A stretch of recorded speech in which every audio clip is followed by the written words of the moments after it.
Hello, family of Andy Barta. My name is Taylor Schmidt. I'd like to greet in particular Clay, Chase, Landon, and Cecilia. You may not know me, but I am Taylor Schmidt. I am a good friend of Andy Barta's. Andy and my friendship started in college on a trip to New York City for an agricultural competition. We're very quickly in the bus ride. We had a 16-hour bus ride. Very quickly in the bus ride, we figured out that, by golly, we're going to spend some time together. And we decided, well, since we're going to be spending a lot of time together, we ought to have some fun. And so we ought to change our names and talk like youpers. And so me and Andy and another gentleman named Andy as well changed our names. And so I was Sven, and your father is Lut, and the other Andy is Oli.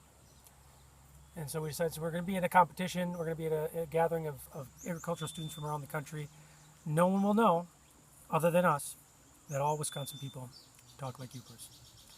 And so that was our fun we had. That was our first interaction. And from that great encounter, your father and I sealed a time-tested friendship.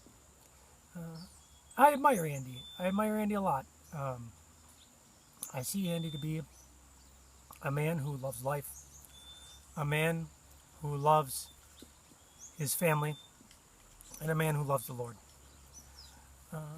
Andy and I originally got together due to this trip that was a great deal of fun.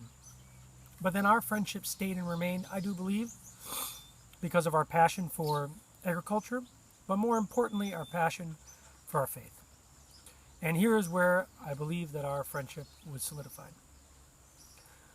When I think of Andy Barta, a description of him, I think of a strong, gentle, faithful man. I think of a man who cares about others. I think of a man who's not selfish. I think about a man who values family, values hard work, and values treating people right. I think if you get to know and talk to any of the people he had done business with, I think you'd see the same. After mine and Andy's relationship started in college, grew then through our working careers,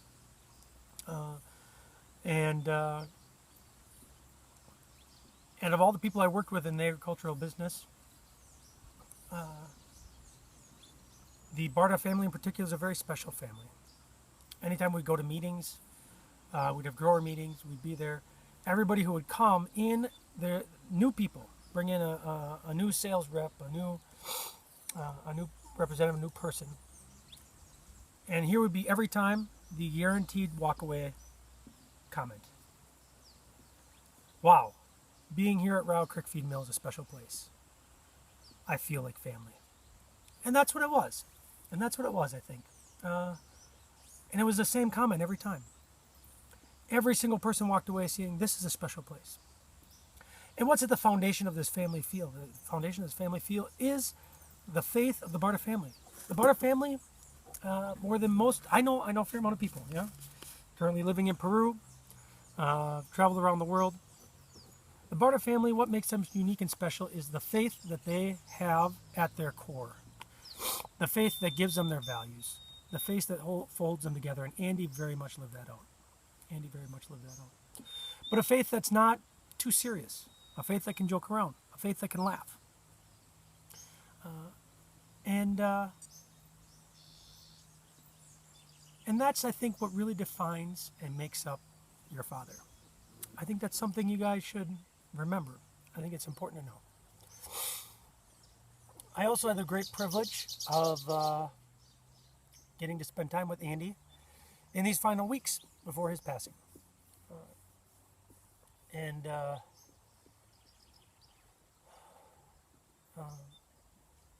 I would say within the last 3 to 4 weeks in particular.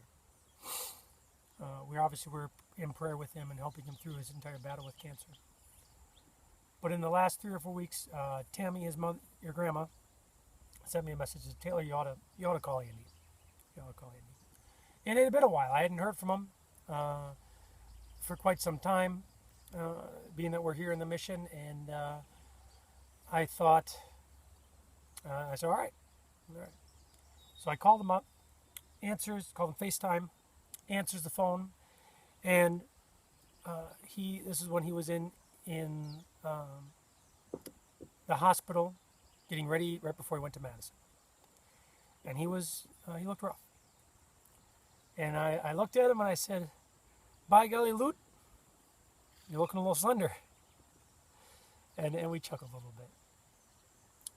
And we talked, and he shared his concerns, he shared his fears, he shared his questions.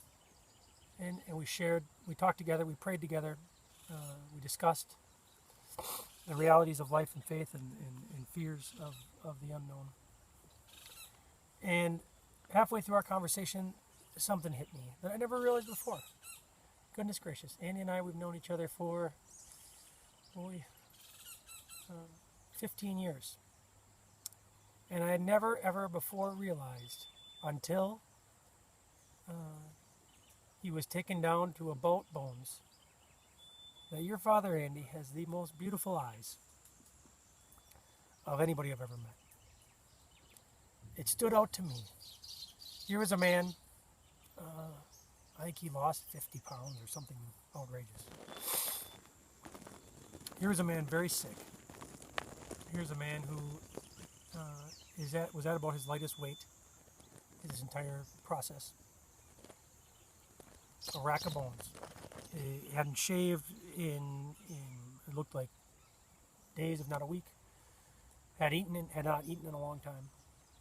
But in his eyes was a blue fire that was beautiful. It was beautiful. Many say that you can see into the soul of a person. The eyes are the gateways to the soul.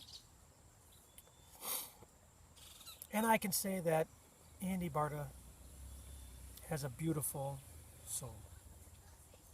And a beautiful and amazing and gorgeous soul. In his final weeks, was he scared? Yeah. Did he have questions?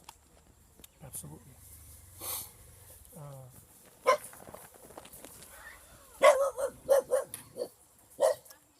But he also believed and had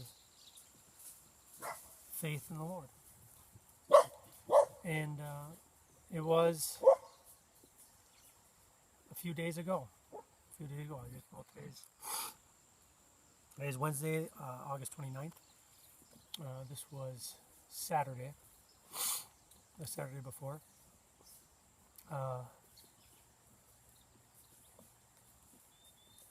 We were talking about the very reality that this cancer most likely is going to take his life and take his life soon. And I said, he said, I don't know what's coming. I don't know what to expect. And I said, well, here. As most people, we in our life as missionaries, I've had the opportunity, I would say the privilege to be with many people in their final moments, to journey with people to this point. It's always challenging. It's always difficult. And I said, Andy, here's the deal.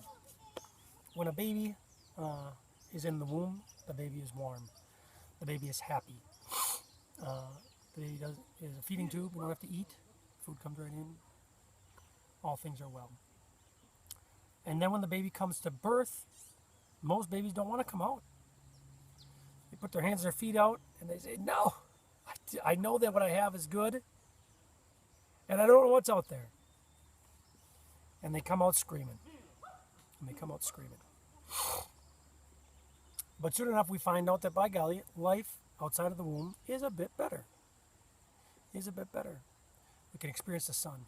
We can experience our loved ones. We can touch them. We can talk with them. We can eat magnificent food right in our mouth. It's a big deal.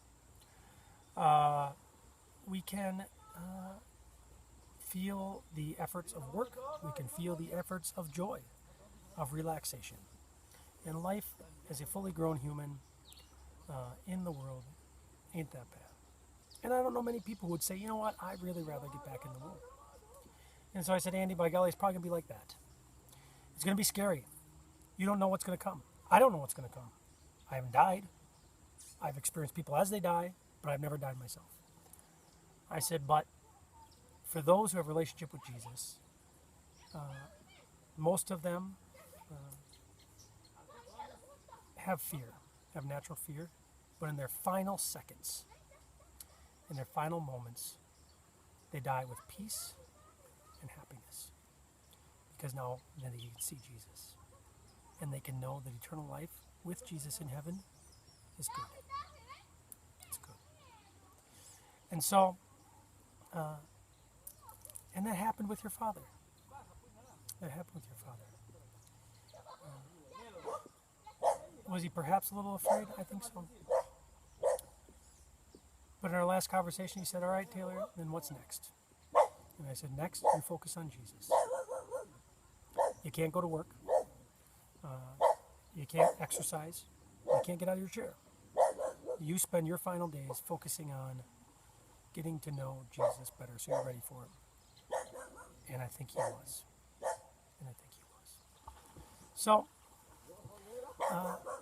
as people die, often as people go and go too early, we want to memorialize people, so we make up we make up shirts, we make up hats, we make up little stickers to put on our backs of our trucks, and we put things on their grave, and thing that marked their life. And you can only pick one thing. So for some people, it's trucks. For some people, it's hunting. For some people, it's something. And so for Andy, I would imagine people would like to put the mill, or like to put something to do with crops and agriculture. And Andy did those things well. Andy did his job very, very well. But